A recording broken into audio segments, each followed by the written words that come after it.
बच्चों पैटर्न ये है कि जो आपका पेपर होता है ना उसमें rate of reaction, chemical energetics और केमिकल इक्विलिब्रियम का मिलाकर क्वेश्चन आता है, कंबाइन। ठीक है। Chemical equilibrium, energetics, rate of reaction का मिलाकर क्वेश्चन बनता है और अच्छा खासा एक स्ट्रॉन्ग जो है ना बेटा क्वेश्चन आता है। तो इसलिए हमने भी इसको इकट्ठा किया है। पहले हमने कर लिया था रेट ऑफ रिएक्शन, उसके तो हमने एमसीक्यूज और स्ट्रक्चरल क्वेश्चन डिटेल में डिस्कस किए हैं। फिर उसके बाद एनर्जेटिक्स। आज हम इक्विलिब्रियम शुरू करेंगे और इस वीकेंड पर जो आपका टेस्ट होगा मोस्ट प्रोबेबली वो टेस्ट इन्हीं बेटा इन्हीं चैप्टर्स का होगा। ठीक है, तो स्टार्ट करते हैं लेसन।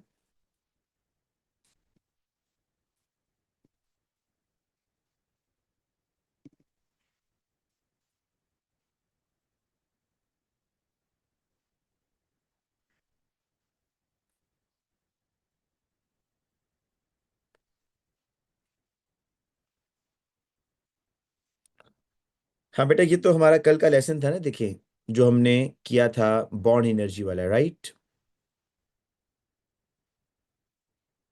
अच्छा, मैं कोशिश करूंगा बेटा इन नोट्स के ना आपको एक लिंक सेंड कर दूंगा गूगल ड्राइव का। ये नोट्स फिर मुझे डेली बेस पे सेंड भी नहीं करना पड़ेंगे, वो लिंक आपके पास होगा ना, वो ऑटोमेटिकली अपडेट होता रहेगा। ठीक है ना बच्चों, कि डेली नोट्स सेंड करना फिर आप लोगों को मिलता ही नहीं है। तो मैं इसको गूगल ड्राइव के साथ लिंक करके आप लोगों को एक लिंक सेंड कर दूंगा, बस वो लिंक आप डेली देख लीजिएगा, उसमें अपडेट हो गया होगा नोट्स। तो केमिकल इक्विलिब्रियम स्टार्ट करते हैं बच्चों। अच्छा, बिल्कुल 0% डिफरेंस है। आप अगर सिलेबस देखें ना बच्चों, ये जिस तरह देखो ये आईजीसीएसई का है, ये आप देखिएगा, और ये साथ में ओ लेवल्स का आप चेक कीजिएगा। 0% डिफरेंस है भाई। ये ओ लेवल्स का जो मैंने भी लगाया बेटा, ये ठीक है।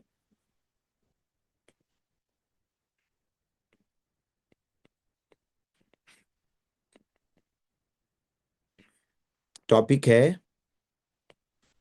Chemical equilibrium. तो स्टार्ट करते हैं बच्चों केमिकल इक्विलिब्रियम। पहली बात ये सुननी है आपने कि जो वर्ड इक्विलिब्रियम है केमिस्ट्री में बच्चों, जब भी केमिकल इक्विलिब्रियम का वर्ड बोला जाएगा तो इसका मतलब पता है क्या होता है? ये किन रिएक्शंस पर अप्लाई करती हो इस वर्ड को? इक्विलिब्रियम का word is applicable for reversible reactions. पहली बात, आपने केमिस्ट्री में जब भी इक्विलिब्रियम का वर्ड यूज करना है तो this term is used for reversible reaction. Reversible reaction क्या होते हैं अभी बताऊंगा। तो the term equilibrium, the term equilibrium is used for reversible reactions. बेटा रिवर्सिबल रिएक्शंस क्या होती हैं ये भी जरा नोट कर लो। Reversible reactions proceeds in both direction and represented by double headed arrow. अब मैं आपको एग्जांपल देता हूं बेटा इसकी, पहले रिवर्सिबल रिएक्शन की। ठीक है बेटा, आप सबने कॉपर सल्फेट का नाम तो सुना होगा, कॉपर सल्फेट। ठीक है, कॉपर सल्फेट बेटा एक सॉल्ट है। ये देखिए जरा, मैं आपको एक पिक्चर दिखाता हूं।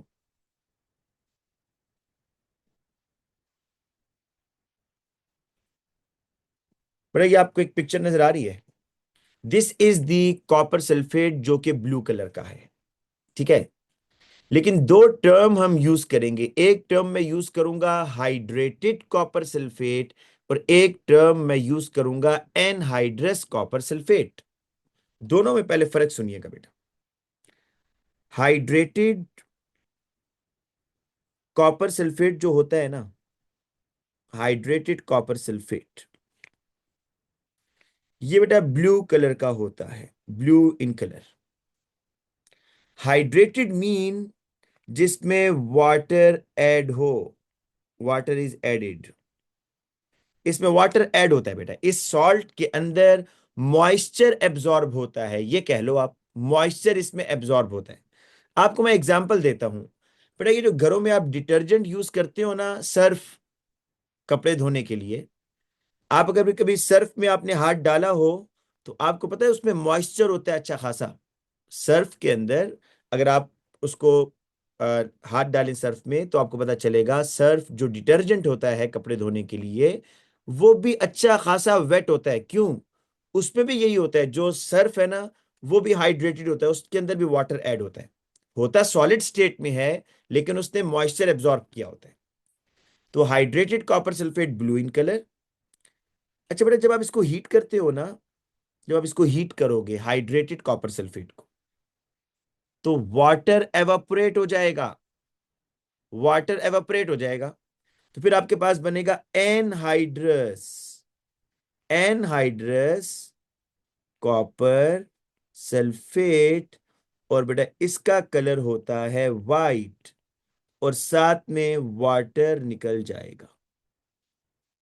तो ये दो बातें नोट करो भाई, hydrated copper sulphate blue colour का है, लेकिन जब आप इसको हीट करते हो तो हीट करने से वाटर इससे एवापोरेट हो जाता है, और anhydrous copper sulphate white colour का बनता है।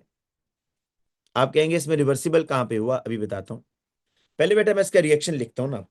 देखो हाइड्रेटेड कॉपर सल्फेट का ना बच्चों, आपको फॉर्मूला याद करना होगा, CuSO4, और 5 मोल वाटर के इसमें होते हैं, अच्छा खासा वाटर है भाई। 1 मोल कॉपर सल्फेट में 5 मोल वाटर के ऐड होते हैं, सॉलिड स्टेट में है ये, ब्लू इन कलर। आप इसको हीट करोगे, जब हीट करोगे तो क्या होगा, ये वाटर एवापोरेट हो जाएगा, copper sulphate solid white colour का है, और साथ में बच्चों वाटर, वाटर यहां से एवापोरेट हो जाएगा। ठीक है बच्चों, ये तो हो गया बेटा एक रिएक्शन ना, जिसमें आपने हीट करके और ये यही हो रहा है बेटा, यहां पर देखो, आप देखो ये ब्लू कलर का जो कॉपर है, कॉपर सल्फेट, ये ब्लू कलर का दिख रहा है आपको, हल्का हल्का आपको इसमें व्हाइट कलर नजर आ रहा है बेटा, यहां देखो हल्का हल्का व्हाइट कलर नजर आ रहा है ना। तो ये आहिस्ता आहिस्ता व्हाइट होता जा रहा है, और आप अगर गौर करो बेटा, ये टेस्ट ट्यूब के इस जगह पर देखो, ये इस जगह पर, क्या आपको ये वाटर के ड्रॉप्स नजर आ रहे हैं? वाटर के ड्रॉप्स चेक करो जरा, वाटर के ड्रॉप्स है ना, तो ये वही तो कॉपर सल्फेट है बच्चों, ये कॉपर सल्फेट ही तो है। ये इस तरह था ना, .5H2O, ठीक है, तो उसमें से ये कॉपर सल्फेट व्हाइट इधर रह जाएगा, जो वाटर है ना बेटा वो यहां पर, जो टेस्ट ट्यूब का माउथ है, टॉप है, वहां पर वाटर के ड्रॉपलेट्स आपको मिल रहे हैं। लेकिन रिवर्सिबल कैसे है बच्चों? इस तरीके से रिवर्सिबल है कि अगर आप इसी एनहाइड्रस कॉपर सल्फेट में, जो कि व्हाइट कलर का है, सॉलिड है, दोबारा आप इसमें थोड़ा वाटर डालो, ये 5H2O लिक्विड का ये मतलब नहीं है कि आप कहीं सोल्यूशन डाल रहे हो, ये स्मॉल अमाउंट वाटर की है। तो अगर आप इसमें दोबारा बेटा वाटर ऐड करते हो,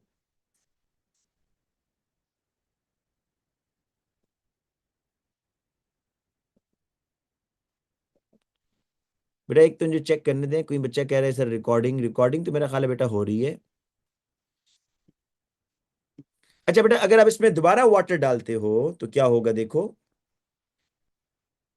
तो CuSO4.5H2O सॉलिड ब्लू कलर का बन जाएगा। देखो ये जहन में रखो कि जो वाटर आपने डाला है ना, ये कोई बहुत ज्यादा वाटर नहीं डाला है, आपने ड्रॉप्स की फॉर्म में वाटर डाला है, थोड़ा थोड़ा थोड़ा थोड़ा थोड़ा थोड़ा करके, ठीक है। तो वो व्हाइट से दोबारा ब्लू में हो गया।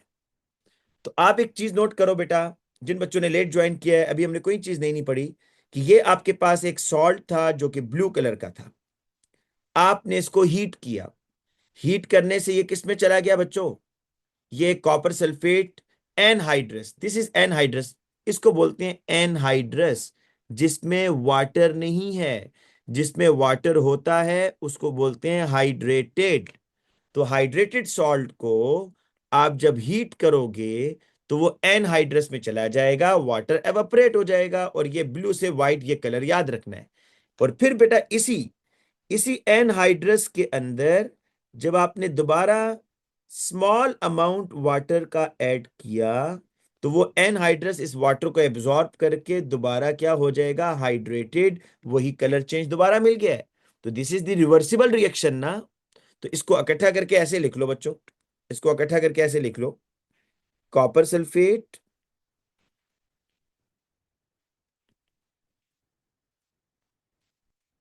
ये है रिवर्सिबल रिएक्शन।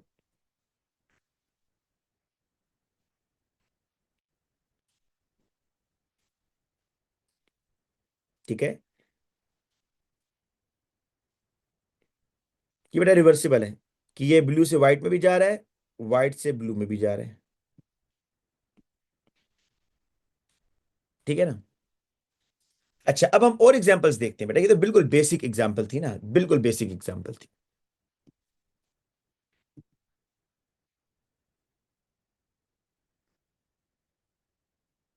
जी बेटा, आपको ये याद रखना है कि कॉपर सल्फेट के साथ 5 वाटर के मॉलिक्यूल्स होते हैं बेटा, ये याद रखना है। ठीक है ना। हर सॉल्ट के साथ डिफरेंट होते हैं, मैं आपको बताता हूं। जिस तरह मैंने आपको डिटर्जेंट की एग्जांपल दी ना, डिटर्जेंट वो क्या होता है, सोडियम कार्बोनेट। अब इसके साथ 10H2O होते हैं। तो ये आपको बेटा याद रखना होगा कि हर सॉल्ट एक स्पेसिफिक सॉल्ट के साथ कितने, लेकिन आपके सिलेबस में इतने थोड़ी हैं भाई। कॉपर सल्फेट ही तो याद करना है बस, या एक कोबाल्ट क्लोराइड का होगा वो याद करना होगा। अच्छा बेटा, ये तो एक बिल्कुल बेसिक सी एग्जांपल थी। अब मैं आपको जरा इक्विलिब्रियम का कॉन्सेप्ट भी तो दूं कि व्हाट इज केमिकल इक्विलिब्रियम। ठीक है। ये तो मैंने आपको बताया कि रिवर्सिबल रिएक्शन क्या होता है, विच प्रोसीड्स इन बोथ डायरेक्शन, जो फॉरवर्ड डायरेक्शन में भी जा रहा है और बैकवर्ड में भी आ रहा है। अच्छा बेटा, इसी तरह और भी बहुत सारी एग्जांपल्स हैं। सबसे पहले मैं आता हूं फॉर्मेशन ऑफ अमोनिया पर। Formation of ammonia.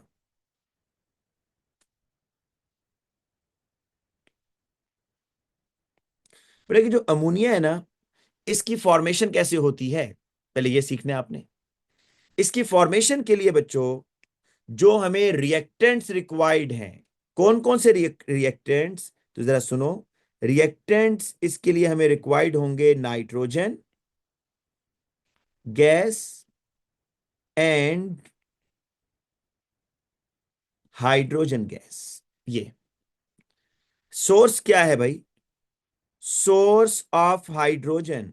जो आपको हाइड्रोजन मिलेगी उसका सोर्स क्या है, कोई बच्चा बता सकता है बेटा, what is the source of hydrogen. दो सोर्सेज होते हैं हाइड्रोजन गैस के, पढ़ा तो होगा भाई आपने, O3 में है आप लोग, IG3 में। हाइड्रोजन गैस कहां से मिलती है, स्टीम से। नहीं भाई, नहीं। अच्छा, दो बच्चों ने सी आंसर दिया है। एक स्टूडेंट जो कह रहा है कि क्रैकिंग ऑफ एल्केन, बिल्कुल ठीक है भाई, अभी मैं आपको ऑर्गेनिक पढ़ाऊंगा तो वहां बताऊंगा। आप जब एल्केन्स को क्रैक करते हो ना, एल्केन्स को, तो वहां से हाइड्रोजन गैस मिलती है। और दूसरी जो एक बच्चे ने बताया है एयर, तो एयर में हाइड्रोजन नहीं होती मेरे बेटा। एयर में अगर हाइड्रोजन होती, मुझे बताओ, अगर एयर में हाइड्रोजन होती, आप जैसे ही मतलब माचिस जलाते हैं वो तो फिर धमाका हो जाए भाई। हाइड्रोजन तो कंबस्टिबल गैस है। तो एयर में हाइड्रोजन नहीं होती। तो अब कहां से होगा, मैं आपको दोनों लिख देता हूं। पहला सोर्स है बच्चों, दोनों आपको लिखने हैं, ठीक है ना, एग्जामिनर पूछता है ये। पहला सोर्स है क्रैकिंग। जिन बच्चों को अभी ये नहीं पता ना क्रैकिंग ऑफ एल्केन क्या होता है, वो फिलहाल याद तो कर लेना, ऑर्गेनिक में पढ़ लेंगे। Cracking of air. पर दूसरा क्या है, इलेक्ट्रोलिसिस। जिन बच्चों ने मेरे से पढ़ा हुआ है उनकी बात कर रहा हूं अभी, ये जिन जिन बच्चों ने जनवरी से ज्वाइन किया उन्होंने तो इलेक्ट्रोलिसिस नहीं पढ़ा, लेकिन जो मेरे पुराने बच्चे हैं उन्होंने इलेक्ट्रोलिसिस पढ़ा हुआ है। तो बेटा दूसरा सोर्स ये होता है कि इलेक्ट्रोलिसिस ऑफ वाटर।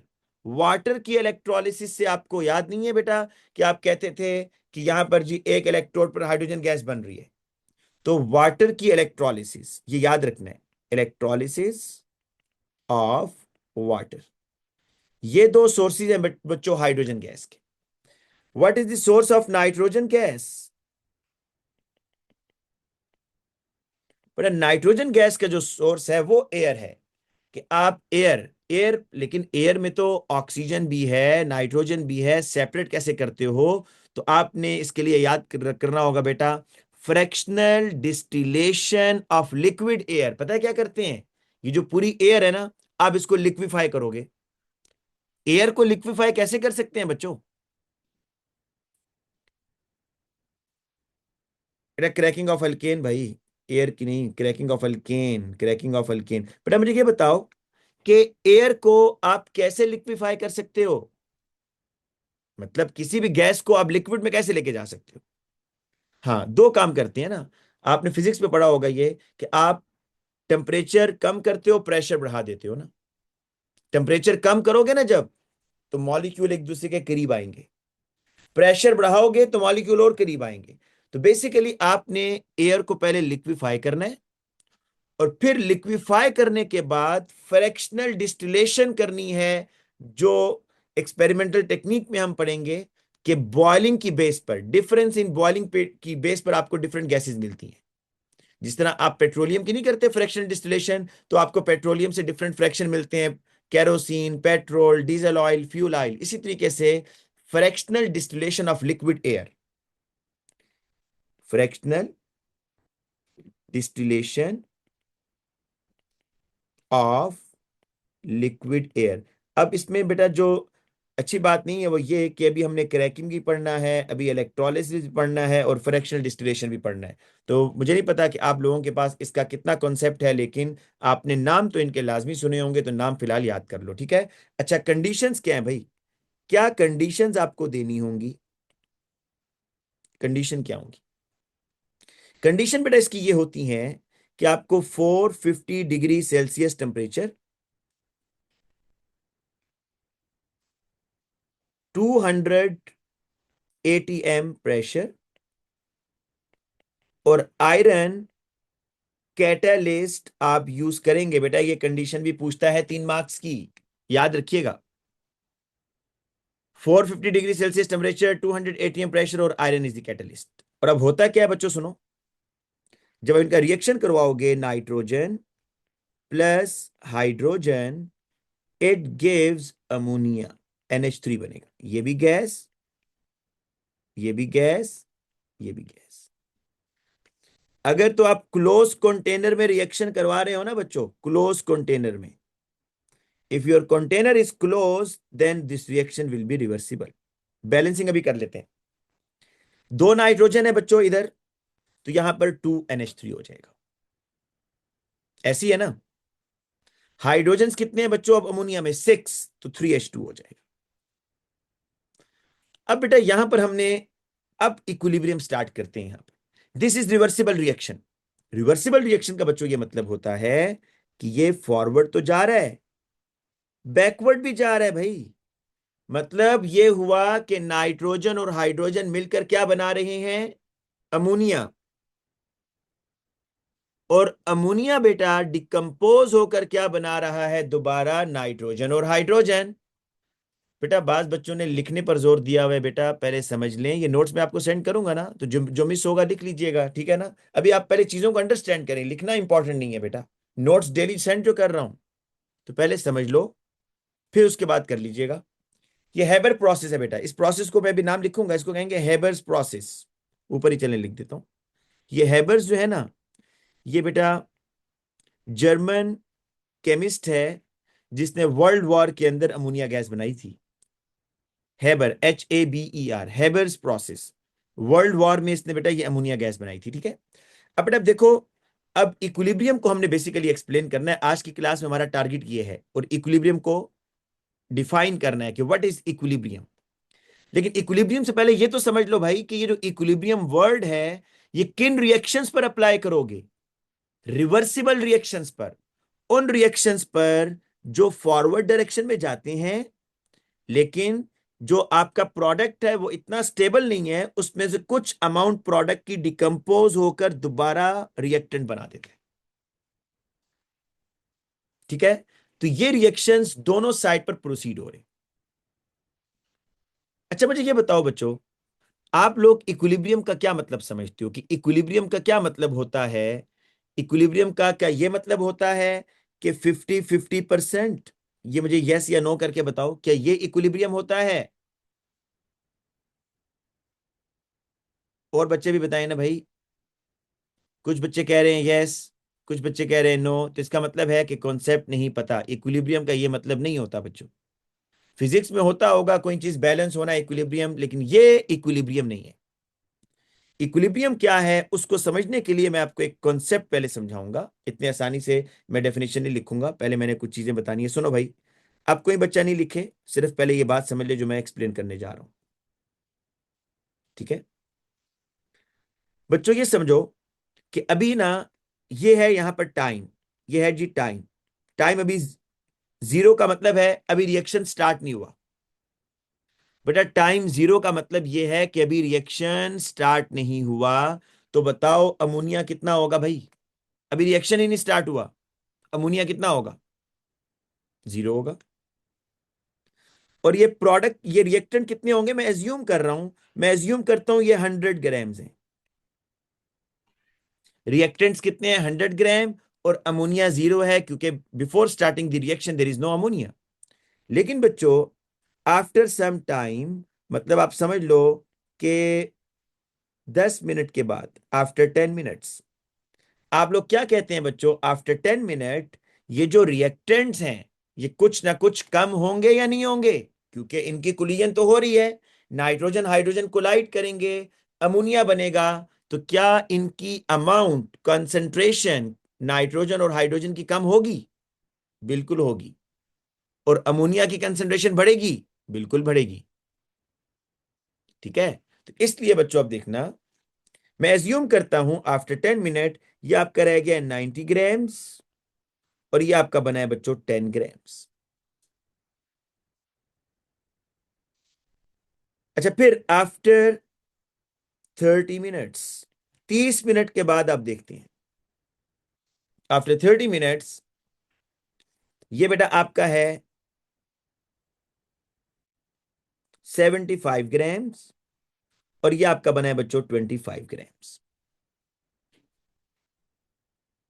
ठीक है, अच्छा अब आफ्टर 60 मिनट्स ये आपका 75 ग्राम ही है, ये आपका 25 ग्राम ही है। अब बच्चों गौर से सुनना, क्या मजीद चेंजिंग आ रही है या नहीं आ रही? जी बच्चों, क्या मजीद रिएक्टेंट कम हुआ? नहीं हुआ। क्या मजीद प्रोडक्ट बना? नहीं बना बच्चों। मजीद रिएक्टेंट भी कम नहीं हो रहा, प्रोडक्ट भी नहीं बढ़ रहा। तो अब सुनो, मैं एक वर्ड यहां लिख रहा हूं कि when there is no change in the concentration, कहते हैं अमाउंट को, when there is no change in the concentration of reactant and product, then reaction is said to be equilibrium. ये अभी आधी डेफिनेशन बताई है, अभी आधी डेफिनेशन रहती है भाई। लेकिन ये बात पहले अंडरस्टैंड करो कि इक्विलिब्रियम का मतलब ये होता है बच्चों कि जब रिएक्शन मिक्सचर में मजीद चेंजिंग ना आए। अब प्रोडक्ट भी नहीं बढ़ रहा, रिएक्टेंट भी कम नहीं हो रहा, प्रोडक्ट भी नहीं बढ़ रहा, तो इसका मतलब है रिएक्शन किस पे आ गया है? इक्विलिब्रियम पर आ गया है। ठीक हो गया बच्चों? अच्छा, अभी आधी डेफिनेशन है, अभी आधी डेफिनेशन अभी आपको और भी लिखवाता हूं। लेकिन आप में से मुझे ये बताओ, कितने बच्चे ये समझते हैं कि रिएक्शन स्टॉप हो गया है? जी बच्चों, रिएक्शन स्टॉप हो गया है, आप लोग ये समझते हैं क्योंकि प्रोडक्ट तो नहीं बढ़ रहा, प्रोडक्ट तो नहीं बढ़ रहा ना। जी बेटा, प्रोडक्ट नहीं बढ़ रहा तो क्या रिएक्शन स्टॉप हो गया है? नहीं बच्चों, रिएक्शन स्टॉप नहीं हुआ। तो फिर मेरा क्वेश्चन ये है कि अगर रिएक्शन स्टॉप नहीं हुआ, बच्चों ये क्वेश्चन सुनो, अब मेरा क्वेश्चन है आप लोगों से, अगर रिएक्शन स्टॉप नहीं हुआ, आप कह रहे हैं हो रहा है, तो प्रोडक्ट क्यों नहीं बढ़ रहा? प्रोडक्ट क्यों नहीं बढ़ रहा फिर? अगर रिएक्शन हो रहा है आपके अकॉर्डिंग, और हो रहा है, वाकई हो रहा है, तो प्रोडक्ट क्यों नहीं बढ़ रहा? तो बेटा इसके लिए मैं आपको एक एग्जांपल देता हूं, मे बी फिर आपको थोड़ी सी बात बेहतर समझ आ जाए। एक पहले सिंपल सी एग्जांपल देता हूं बेटा। देखो, एक आप एज्यूम करो, अभी पहले एक आप एग्जांपल सुने जो कि साइंटिफिक एग्जांपल तो नहीं है, लेकिन समझाने के लिए। एक झूला है ठीक है, उसमें 20 बच्चे बैठे हुए हैं झूले में। ठीक है, एक झूला है जिसमें 20 किड्स बैठे हुए हैं, और होता यह है बेटा, कुछ टाइम के बाद दो बच्चे उस झूले से उतरते हैं और दो ही बच्चे उस झूले में दोबारा बैठ जाते हैं। तो अंदर झूले में बच्चों की तादाद सेम रहेगी। फिर क्या होता है, दो बच्चे उतरते हैं झूले से, दो बच्चे और आ जाते हैं। फिर दो बच्चे निकलते हैं झूले से, दो बच्चे और आ जाते हैं। तो झूले में बच्चों की तादाद 20 ही रहेगी। अब मैं अगर आपसे कहूं कि भाई बच्चे कम क्यों नहीं हो रहे, बाहर निकल रहे हैं झूले से, तो आप कहेंगे जितने बच्चे झूले से बाहर जा रहे हैं उतने ही झूले के अंदर भी तो आ रहे हैं। जिस रेट से बच्चे निकल रहे हैं उसी रेट से आ रहे हैं, है ना। एक और एग्जांपल देखो स्क्रीन पर। ये आपको एक वाटर टैंक नजर आ रहा है, वाटर टैंक। देखो इसमें दो टैप हैं। आप समझो कि ये वाटर टैंक में जो टैप है ना, इसकी स्पीड सेम है, सेम स्पीड से वाटर आ रहा है दोनों में। देखो यहां से वाटर जा रहा है, उतनी ही स्पीड से वाटर आ रहा है, तो ये वाटर का लेवल क्या रहेगा, कांस्टेंट रहेगा ना, चेंज तो नहीं होगा। क्योंकि जिस स्पीड से एक टैप से वाटर जा रहा है उसी स्पीड से वाटर उतना आ भी रहा है। तो आप कहेंगे कि ये इक्विलिब्रियम पर है। ठीक है। तो अब बेटा मैं यहां पर आपको एक और चीज दिखवाने जा रहा हूं, वो ये कि reversible reaction never stop. Reversible reaction कभी स्टॉप नहीं होते। Reversible reaction never stop. तो फिर प्रोडक्ट क्यों नहीं बढ़ रहा बेटा, इसलिए नहीं बढ़ रहा कि आफ्टर सम टाइम, देखो ये 25 ग्राम बनने के बाद फिर क्या होगा।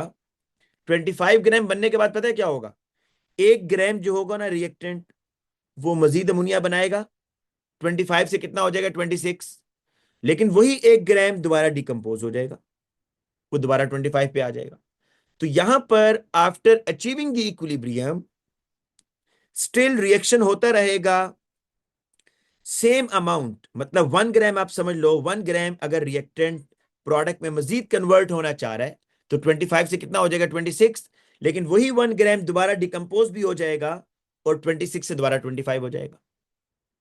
तो ये काम मुसलसल होता रहेगा। जिस तरह मैंने आपको कहा ना कि वो झूले में मुसलसल बच्चे उतर रहे हैं और चढ़ रहे हैं, उतर रहे हैं चढ़ रहे हैं, लेकिन सेम रेट से तो अंदर झूले में बच्चे सेम रहेंगे। इसी तरीके से यहाँ वाटर टैंक में जितना वाटर निकल रहा है उतना वाटर आ रहा है, तो वाटर टैंक के अंदर वाटर की अमाउंट सेम रहेगी। सेम फॉर द इक्विलिब्रियम, के यहां पर क्या होता है कि रेट ऑफ, ये वर्ड आपने सुना होगा, rate of forward reaction, rate of forward reaction is equal to rate of backward reaction. Basically जब वो डायनामिक इक्विलिब्रियम की डेफिनेशन पूछेगा ना बेटा आप लोगों से, डायनामिक कहते हैं कि जो चीज कॉन्टिन्यूसली मूव कर रही है। तो डायनामिक इक्विलिब्रियम की बच्चों जब वो डेफिनेशन पूछेगा आपसे, तो आपने एक तो ये स्टेटमेंट देनी है कि rate of forward reaction is equal to rate of backward reaction. मतलब after some time, after after achieving the equilibrium, उसके बाद क्या होगा कि कुछ रिएक्टेंट प्रोडक्ट में जा रहा होगा और वही थोड़ा सा प्रोडक्ट दोबारा रिएक्टेंट में जा रहा होगा। तो ये साइकिल चलता रहेगा। ठीक है। और दूसरी चीज, ये आपने डायनामिक को एक्सप्लेन किया ना, ये डायनामिक को एक्सप्लेन किया कि rate of forward rate of backward equal rate से हो रहे हैं, रिएक्शन स्टॉप नहीं हुआ। दूसरा आपने इक्विलिब्रियम को भी तो एक्सप्लेन करना है ना बच्चों, तो आगे लिखो and concentration of reactant and product remains unchange. अब आपकी डेफिनेशन हुई है कंप्लीट। ठीक है बेटा। डायनामिक इक्विलिब्रियम मींस कि आपका रिएक्शन, अच्छा यहां पे मैं लिख देता हूं note, reversible reaction never stop. फिर आपको चीजें याद रहेंगी। रिवर्सिबल रिएक्शंस नेवर स्टॉप्स, कभी भी स्टॉप नहीं होंगे। दूसरी चीज, क्या बच्चों मैं ये कह सकता हूं, मुझे आपने यस या नो करके कहना है कि हाँ जी कह सकते हैं या नहीं। क्या मैं ये कह सकता हूं कि reversible reactions are incomplete reaction, 100% reactant product में कन्वर्ट नहीं होता? एम आई राइट जी बच्चों? रिवर्सिबल रिएक्शंस आर इनकम्प्लीट बच्चों। देखो जो आपने एसिड अल्कली रिएक्शंस वगैरह पढ़े हुए थे ना, एसिड और अल्कली, उसमें एसिड और अल्कली 100% यूज हो जाता है, 100%, और सारे का सारा प्रोडक्ट बनता है। लेकिन बाज ऐसे रिएक्शंस हैं, बाज, क्योंकि उसमें बहुत सारी रीजन है बच्चों, उसमें वो प्रोडक्ट बस इतना स्टेबल नहीं है, इसलिए वो 100% नहीं बन रहा। लेकिन बाज ऐसे रिएक्शंस होते हैं जो जिनको आप रिवर्सिबल कह रहे हैं, कि वो कंप्लीट रिएक्शन नहीं है, इनकम्प्लीट रिएक्शन है। मतलब इनकम्प्लीट का ये है बच्चों, at the end of reaction मुझे बताओ आपको इस कंटेनर में क्या क्या मिलेगा, ये बताओ। At the end of reaction आपको इस कंटेनर में क्या क्या चीजें मिलेंगी? तो at the end of reaction you will get ammonia and unreacted nitrogen and hydrogen. ये है भाई, आपको at the end of reaction यहां पर अमोनिया भी मिलेगा, अनरिएक्टेड हाइड्रोजन भी मिलेगा, अनरिएक्टेड नाइट्रोजन भी मिलेगा, तीनों चीजें मिलेंगी। अच्छा, ये ग्राफ जो है ना बेटा, ऐसे अगर इसको आप देख लो, कोई इतना मुश्किल नहीं है, समझने की कोशिश कर लो। देखो, N2 3H2 it gives 2 moles of ammonia. अभी समझना बेटा इस ग्राफ को। मैंने जब आपसे कहा था ना when time is equal to 0, मैंने कहा भाई ये 100 ग्राम है, और ये अमोनिया कितना था? 0 ग्राम, यही था ना।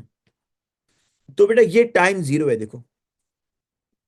जब टाइम 0 था ना बच्चों, तो ये आपका अमोनिया भी 0 है, देखो ये 0 है अमोनिया, ये अमोनिया है जो रेड कलर से है, सॉरी ब्लू कलर से।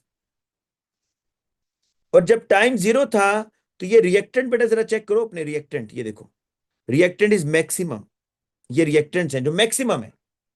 लेकिन बच्चों with the passage of time क्या हो रहा है, मुझे बताओ, with the passage of time क्या हो रहा है? रिएक्टेंट्स कम होंगे या नहीं होंगे, बताओ? रिएक्टेंट्स कम होंगे ना।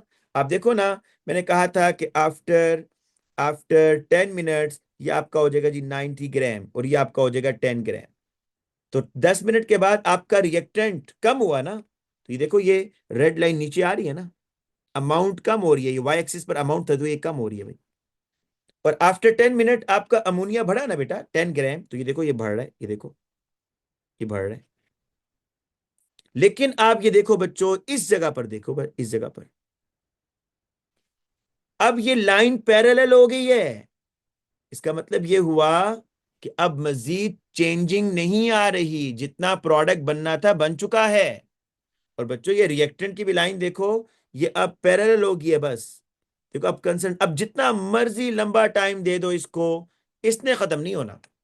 जितना यूज होना था बस हो चुका है, बाकी बचा हुआ है। ठीक है ना बेटा? तो reversible reactions are incomplete reaction. Conditions क्या होती हैं बेटा रिवर्सिबल रिएक्शंस की? जरा कंडीशन लिख लो, रिवर्सिबल रिएक्शन की conditions. What are the conditions for dynamic equilibrium?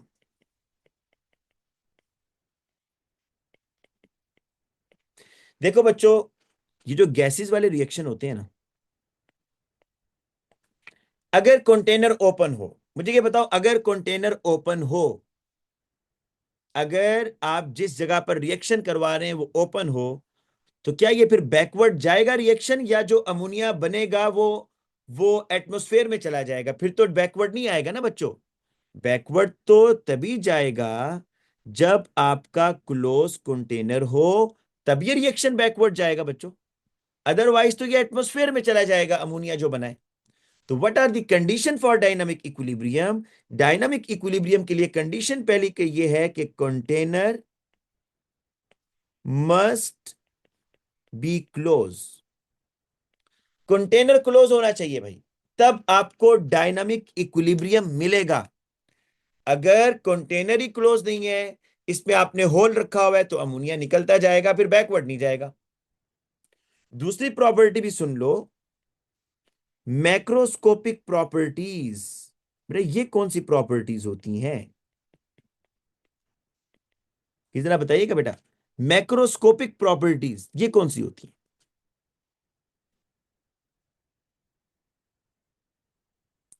जी बच्चों, व्हाट आर मैक्रोस्कोपिक प्रॉपर्टीज?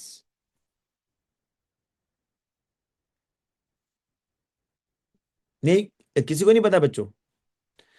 पर देखो भाई, ये कह रहा हूं कि डायनामिक इक्विलिब्रियम के लिए आप ये चाहते हैं कि ये डायनामिक इक्विलिब्रियम रहे, तो उसके लिए क्या कंडीशन है? डायनामिक इक्विलिब्रियम रहे उसके लिए क्या कंडीशन है? एक तो कंटेनर क्लोज होना चाहिए, दूसरी चीज कि जो आपने टेम्परेचर सेट किए हुए हैं ना, ये टेम्परेचर, ये प्रेशर, ये चेंज नहीं होना चाहिए। अगर आपने टेम्परेचर वगैरह चेंज किए तो याद है ना, अभी आगे जाके हम पढ़ेंगे, बेटा आगे पढ़ेंगे कि टेम्परेचर को चेंज करने से पोजीशन ऑफ इक्विलिब्रियम चेंज हो गया है, कंसंट्रेशन को चेंज करने से पोजीशन ऑफ इक्विलिब्रियम चेंज हो गया। ये चीजें पढ़ी हुई है ना आपने स्कूल में तो, या नहीं? हाँ बताओ बच्चों, आपने, अभी हम भी पढ़ेंगे कि ये जो डायनामिक इक्विलिब्रियम आ गया है, अगर आप इसमें कंसंट्रेशन चेंज करते हैं तो पोजीशन ऑफ इक्विलिब्रियम शिफ्ट होगा, टेम्परेचर चेंज करते हैं तो पोजीशन ऑफ इक्विलिब्रियम चेंज होगा। तो ये है मैक्रोस्कोपिक प्रॉपर्टीज। अगर आप चाहते हैं ना बच्चों कि आपका जो रिएक्शन है वो इक्विलिब्रियम अचीव करके रखे, उसका इक्विलिब्रियम रहे, तो ये जो प्रॉपर्टीज है मैक्रोस्कोपिक प्रॉपर्टीज, जिसमें टेम्परेचर है, जिसमें कंसंट्रेशन है, जिसमें प्रेशर है, ये चेंज नहीं होनी चाहिए। बेटा फिजिकल प्रॉपर्टीज नहीं रामीन। देखो अभी मैं आपको कल की क्लास में जब ये पढ़ाऊंगा ना कि what happens if we increase the concentration of reactant at dynamic equilibrium, कि अगर मैं डायनामिक इक्विलिब्रियम में कंसंट्रेशन बढ़ा दूं रिएक्टेंट्स की तो क्या होगा, ये हम करेंगे कल इंशाल्लाह। तो उसमें फिर मैं आपको बताऊंगा पोजीशन ऑफ इक्विलिब्रियम डिस्टर्ब होगा और रिएक्शन मूव करेगा towards right hand side.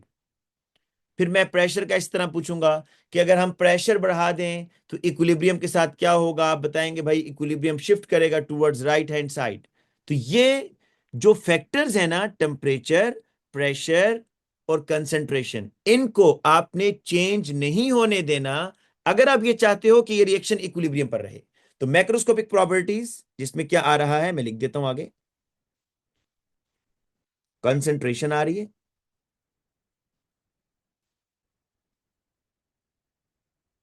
Concentration, temperature and pressure. तो मैक्रोस्कोपिक प्रॉपर्टीज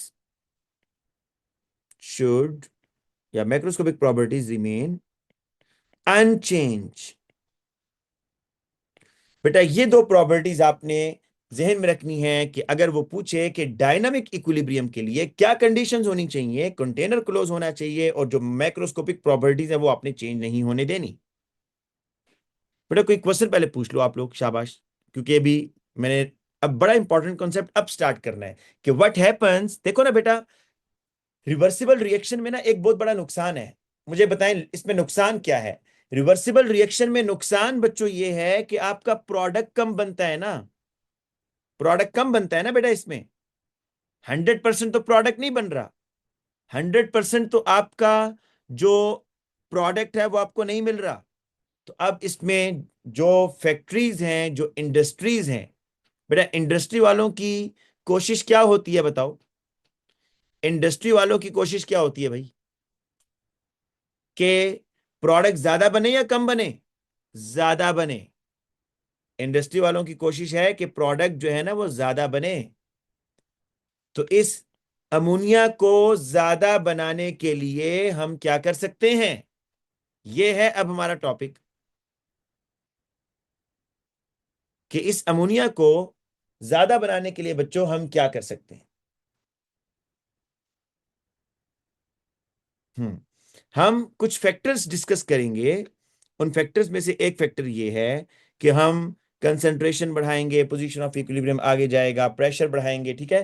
लेकिन ये हम आज नहीं कर रहे, ठीक है, ये हम आज नहीं करेंगे। और दूसरी बात बच्चों, बस मैं आज इतना ही रखूंगा, आगे नहीं पढ़ाऊंगा अभी, हालांकि टाइम भी है लेकिन